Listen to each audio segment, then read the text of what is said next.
So when you put the fascia and gutters on, it's just a matter of setting the right height for the roof sheets to go 50 to 80 mil into the gutter.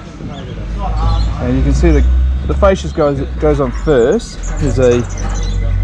On this one here we've bent the bracket by 90 degrees, so it just gets fixed onto there.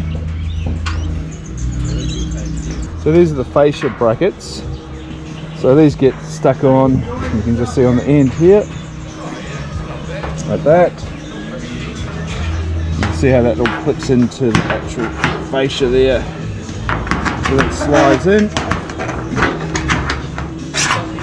like that. So simple system, just a matter of just running all your fascia brackets on there with the string line, making sure it's all straight, and then just sliding the fascia on, and then the gutters just clip on, and then these hold them in.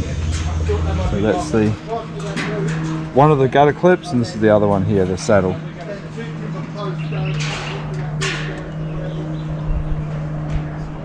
But this roof only took a couple of days to set up. It's you can see it's a long way up, and they're just going to put the roof battens on today, which are these 44mm top hat sections.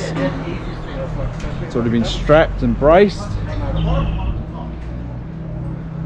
and you can see we use a truss for the main part of the house, and on the ends it's got what we call a roof panel. So it's basically the same as a wall panel or wall frame.